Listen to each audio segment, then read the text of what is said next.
morning students, good morning viewers. You all are most welcome to my class. My name is Kakuli Rai. I am your chemistry teacher. Today we are going to learn about ionization potential or ionization energy या ionization enthalpy. तीनों एक ही चीज है, तो let's start our class. Ionization energy, ionization potential और ionization enthalpy तीनों एक ही चीज है। तो चलिए हम पहले देखते हैं कि कैसे आयनाइजेशन एंथैल्पी होता है। उससे पहले हम एक चीज को समझते हैं। ये एक परमाणु का मैंने एक डायग्राम बनाया है।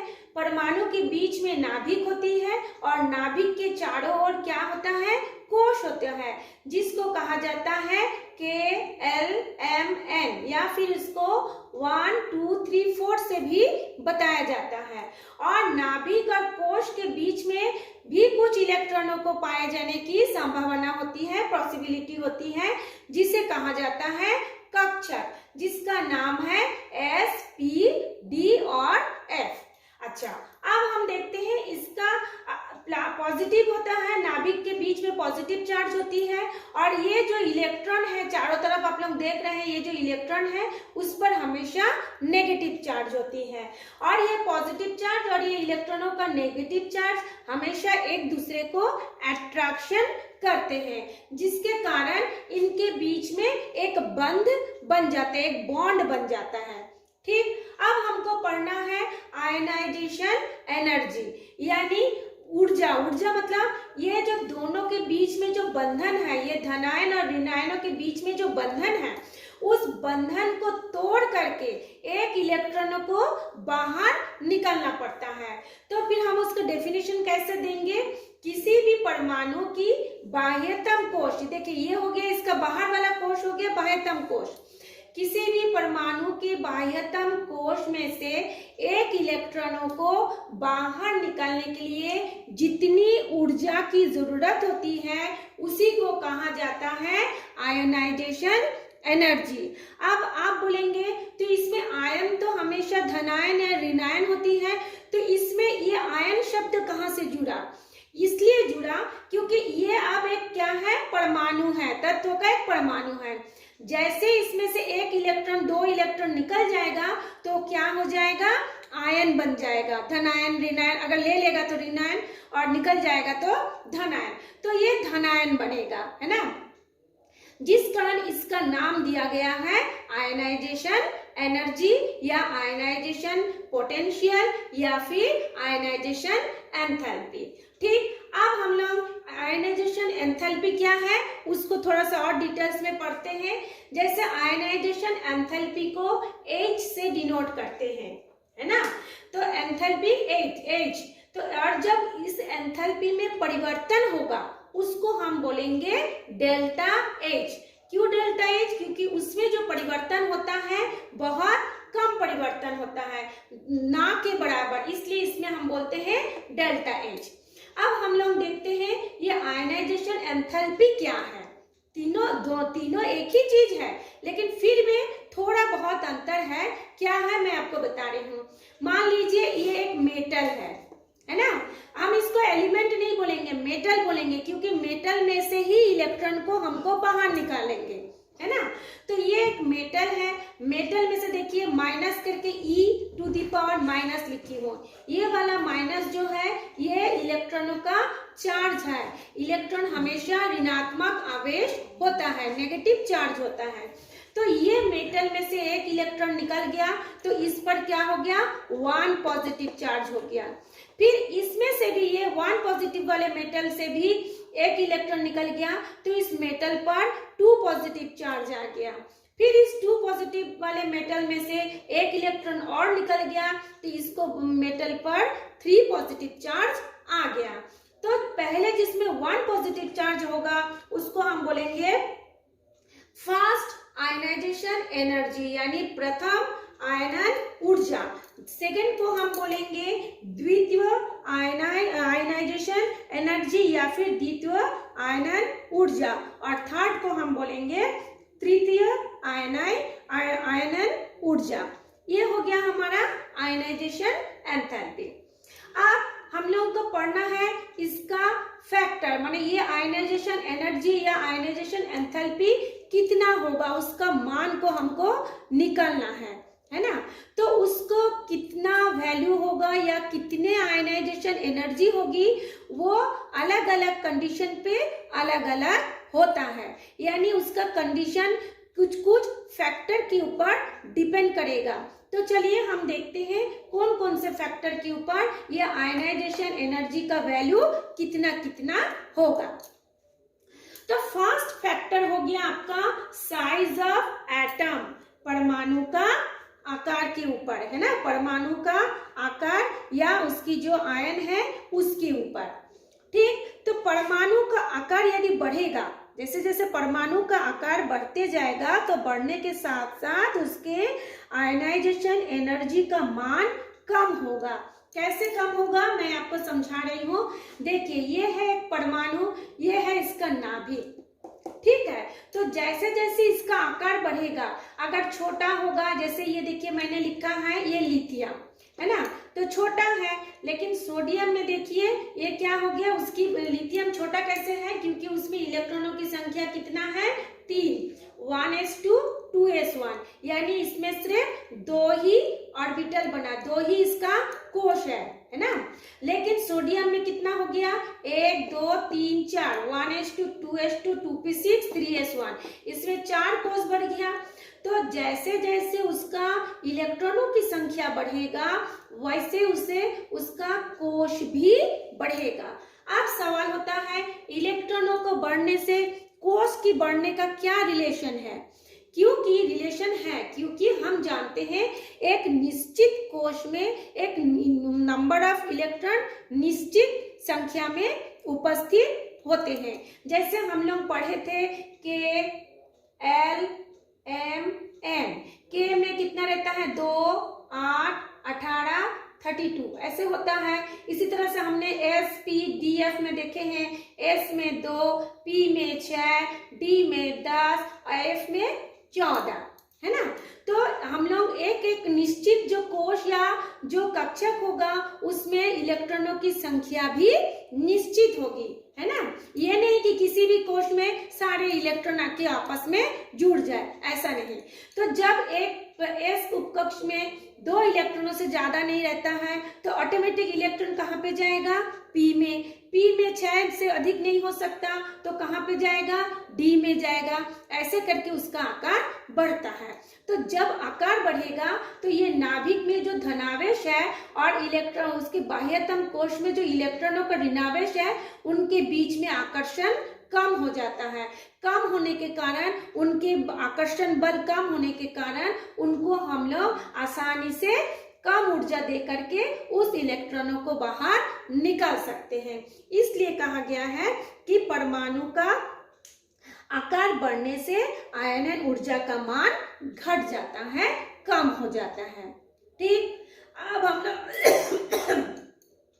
नेक्स्ट टॉपिक पे आते हैं। हाँ देखिए इसमें लिथियम का आयनाइजेशन एनर्जी हो गया 520 kilo joule mole inverse. Kilo joule mole inverse ionization energy का यूनिट है, इकाई है। मोल इनवर्स का मतलब होता है प्रति मोल, माने 1 मोल में इसकी जो ऊर्जा होगी 520 कैलोरी जूल होगी। सेम देखिए सोडियम में क्या हो गया, इसकी जो ऊर्जा है घट गया, कितना हो गया 496। तो इससे ये प्रूफ हो गया कि आपका साइज बढ़ने से उसकी ऊर्जा क्या हो जाती है, आयनन ऊर्जा घट जाती है। सेकंड पॉइंट पे हम आते हैं न्यूक्लियर चार्ज। न्यूक्लियर चार्ज किसको बोलते हैं, परमाणु के नाभिक में जो चार्ज होते हैं उसको कहा जाता है न्यूक्लियर चार्ज। अब न्यूक्लियर चार्ज बढ़ने से क्या होगा जैसे जैसे इसकी संख्या बढ़ेगी तो इसकी जो बाह्यतम कोश में जो इलेक्ट्रॉन है वो जिसकी नेगेटिव चार्ज है और ये पॉजिटिव चार्ज एक दूसरे की ओर प्रबल आकर्षण बल से बंधा हुआ रहेगा। मतलब उस आकर्षण बल को तोड़ने के लिए हमको बहुत ज्यादा ऊर्जा लगानी पड़ेगी, है ना। तो न्यूक्लियर चार्ज बढ़ने से हमारे आयनन ऊर्जा का मान क्या होगा, बढ़ेगा। जैसे देखिए यहाँ पे है सोडियम, सोडियम का कितना है इसमें इलेक्ट्रॉनिक विन्यास 1s2 2s2 2p6 3s1। फिर मैग्नीशियम का है 1s2 2s2 2p6 3s2। तो देखिए इसमें से मात्र एक इलेक्ट्रॉन की संख्या इसमें ज्यादा है, तो इसका देखिए ऊर्जा में कितना ज्यादा अंतर हो गया। इसका है 520 किलो जूल मोल इनवर्स, इसमें है 737.6 किलो जूल मोल इनवर्स या calorie joule kilo joule mole inverse. हाँ, तो इसमें देखिए ये बताया गया है कि न्यूक्लियर चार्ज बढ़ने से ये प्रबल आकर्षण बल के कारण इनकी बंध को तोड़ने के लिए अधिक ऊर्जा की आवश्यकता होती है, यानी आयनन ऊर्जा का मान क्या होगा, बढ़ता है। क्योंकि हम पहले ही पढ़े हैं डेफिनेशन में कि उसकी बाह्यतम कोश में एक इलेक्ट्रॉन को निकालने के लिए जितनी ऊर्जा की आवश्यकता होती है वही होती है उसकी आयनन ऊर्जा। तो ये हो गया आपका न्यूक्लियर चार्ज। फिर तीसरा हो गया shape of orbital. Shape of orbital क्या है, ये देखिए इसमें हमने क्या दिखाया, नाभिक, ये हो गया उसका कोश, ये हो गया उसका कक्षक। ठीक है, तो कक्षक क्या होगा, sp-df, ये हो गया आपका कक्षक। तो कक्षक की हमेशा ये प्रवृत्ति होती है कि वो हमेशा नाभिक के पास में आने की उसकी प्रवृत्ति होती है, हमेशा उसकी प्रवृत्ति होती है कि हम जाके नाभिक के पास सट जाए। तो नाभिक के पास यदि सट जाएगा तो पहले हमारा क्या होते हैं, S कक्षक होता है, फिर P, फिर D, फिर F। तो S इसके बिल्कुल पास में है, उसको और नाभिक के पास आने की प्रवृत्ति होती है, P का उसके बाद, D का उसके बाद, F का उसके बाद। तो इसके कारण से क्या हो जाएगा, इसमें देखिए हमने इसको वो करके बताया है, S की सबसे ज्यादा प्रवृत्ति होती है उसके पास आने की, फिर D, P, फिर D, फिर क्या होती है, F होती है। यानी इसको कहा जाता है आपकी भेदन क्षमता। इसको क्या कहते हैं, भेदन, मतलब उसके भेद करके, जैसे देखिए P है, P क्या करेगा, ये जो कोश है उस कोश को भेद करके, ये जो यहाँ पे कोश है ना, K कोश, उसको भेद करके ये इसके पास आने की कोशिश करता है। D जो होता है P और S को भेद करके इसके पास आने की कोशिश करता है ना। इसलिए इसको कहा जाता है इलेक्ट्रॉनों की भेदन क्षमता, शेप ऑफ ऑर्बिटल, या फिर पेनिट्रेशन इफेक्ट ऑफ इलेक्ट्रॉन, यानी कक्षकों की आकृति या इलेक्ट्रॉनों की भेदन क्षमता। तो इलेक्ट्रॉनों की भेदन क्षमता पर क्या हो जाएगा, जब ये इसके पास आ जाएगा, यानी इनके बीच में बॉन्ड जो होगा बहुत प्रबल होगा, यानी इसको तोड़ने के लिए हमको अधिक ऊर्जा की आवश्यकता होगी। उस समय उसकी आयनाइजेशन पोटेंशियल क्या हो जाएगा, ज्यादा हो जाएगा।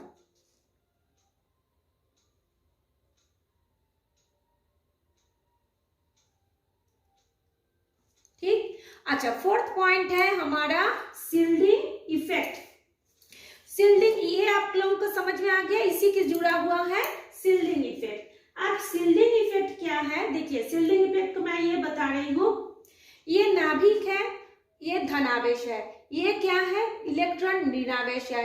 इन दोनों के बीच में आकर्षण होता है, परंतु ये जो नाभिक के एकदम अंदर है उसके चारों ओर जो कोश है उसमें इलेक्ट्रॉन है, ये इलेक्ट्रॉन और इस इलेक्ट्रॉन के बीच में क्या होता है, रिपल्शन होता है, प्रतिकर्षण होता है।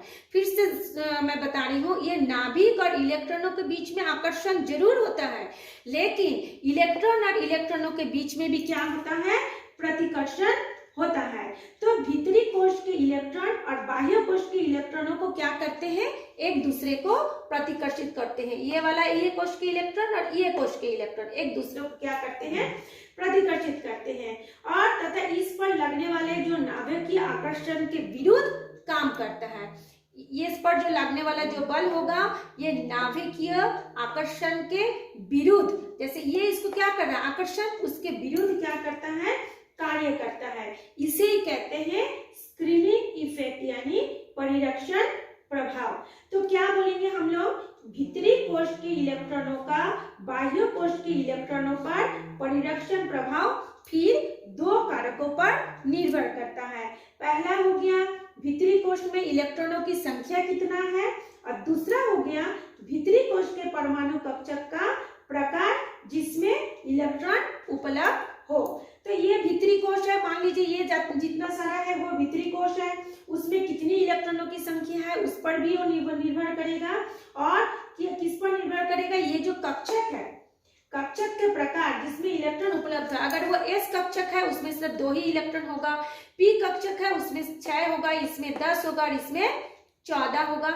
इन दोनों के ऊपर ये निर्भर करेगा कि शील्डिंग इफेक्ट क्या है। शील्डिंग का मतलब होता है पर्दा यानी स्क्रीन, है ना, जो कि मतलब बीच में जैसे एक पर्दे का काम करना, किसके बीच में, ये बाह्यतम कोश के इलेक्ट्रॉन और ये जो नाभिक के बीच में इतने सारे जो sp-df है या जो K-L-M-N का कोश है उनके बीच में ये पर्दे का काम करेगा।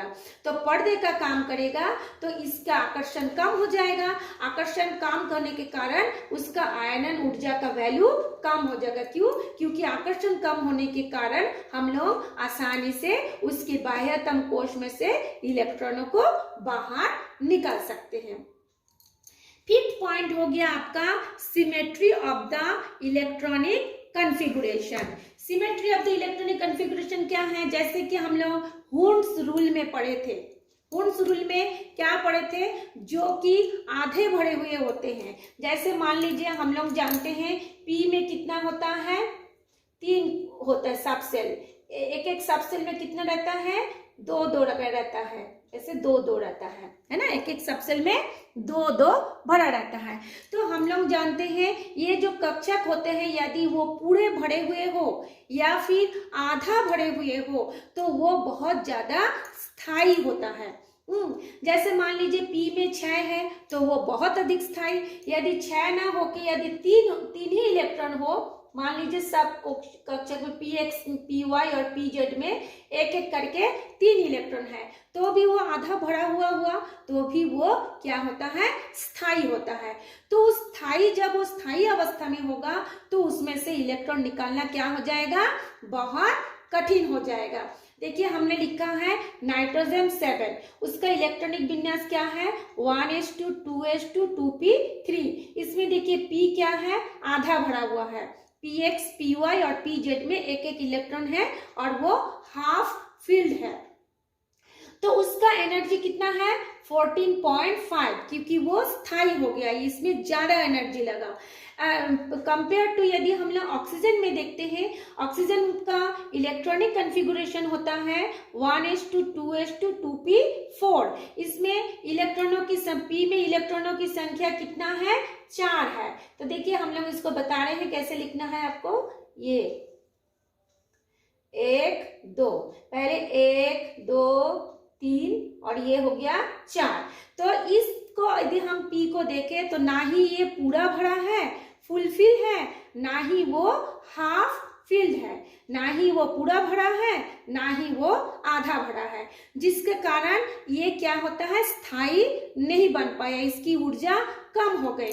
तो ये स्थायी बंद ना होने के कारण इसमें से हम लोग आसानी से एक इलेक्ट्रॉनों को बाह्यतम कोश में से निकाल सकते हैं। इसलिए देखिए इसकी जो ऊर्जा हो गई कितना हो जाएगी, आयनन ऊर्जा इसकी तुलना में, नाइट्रोजन की तुलना में कम हो गई। नाइट्रोजन का है 14.5 और इसका हो गया 13.6, है ना, ये ऊर्जा का वैल्यू हो गया। तो और हम लोग यदि ये तो था उसका फैक्टर के ऊपर, और यदि हम लोग पीरियोडिक टेबल में ग्रुप में देखें तब क्या होगा आयनन एनर्जी का वैल्यू, और यदि हम पीरियड में देखें तब क्या होगा आयनन एनर्जी का वैल्यू। चलिए हम देखते हैं। जैसे हम लोग पीरियोडिक टेबल में 2 होता है, एक पीरियड होता है और एक ग्रुप होता है। ग्रुप जो होगा हमेशा ऊपर से नीचे की ओर होता है और पीरियड जो होता है हमेशा लेफ्ट टू राइट होता है, ठीक। तो जब पीरियोडिक आयनाइजेशन एनर्जी फिर क्या हो जाएगा, ग्रुप में यानी ऊपर से जब नीचे आएगा उसका आयनाइजेशन एनर्जी क्या हो जाएगा, कम हो जाएगा। क्यों कम हो जाएगा? ऊपर से नीचे आने पर उसका आयनाइजेशन एनर्जी क्यों कम हो जाएगा? क्योंकि क्या होता है कि ऊपर से नीचे जाने पर परमाणु क्रमांक बढ़ने के साथ साथ क्या हो जाता है, उसका कम होता है। क्यों? क्योंकि परमाणु क्रमांक के साथ ऊर्जा कोश यानी एन का मान भी बढ़ता है। जैसे मैं यहाँ पे बता रही हूँ, ये इसमें कितना है लिथियम, लिथियम में कितना है 3, है ना। जैसे ये एक नाभिक हो गया, फिर क्या होता है 1s2 2s1, इसमें हो गया 2, इसमें हो गया 1, ठीक। तो इसके नाभिक से इसके आकर्षण अधिक होगा। लेकिन जैसे हम सोडियम में जाते हैं, सोडियम एक परमाणु है, उसमें क्या होता है 1s2 2s2 2p6 3s1, यानी देखिए इसका आकार कितना हो गया, बढ़ गया। यानी परमाणु क्रमांक 11 होने के साथ साथ इसका आकार भी क्या हो गया, कोषों की संख्या बढ़ा तो आकार भी बढ़ गया। तो कोषों की संख्या बढ़ने से इसके बीच इसकी दूरी क्या हो गई, बाह्यतम कोष की दूरी ज्यादा हो गई। तो ज्यादा होने के कारण इनके बीच में आकर्षण बल कम हो गया, जिसके कारण कम होने के कारण हम लोग कम ऊर्जा देकर ही इसकी बाह्यतम कोष में से इलेक्ट्रॉनों को बाहर निकल सकते हैं। इसलिए ग्रुप में ऊपर से जाने पर, ऊपर से नीचे आने पर आयनाइजेशन एनर्जी का वैल्यू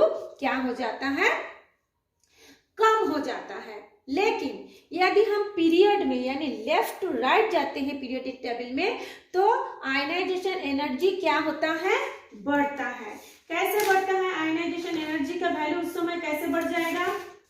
क्योंकि जब हम लोग बाएं से दाएं जाते हैं तो परमाणु क्रमांक वृद्धि के साथ साथ नाभिकीय आवेश भी बढ़ता है। जैसे मैं एक एग्जांपल से आपको बता रही हूँ।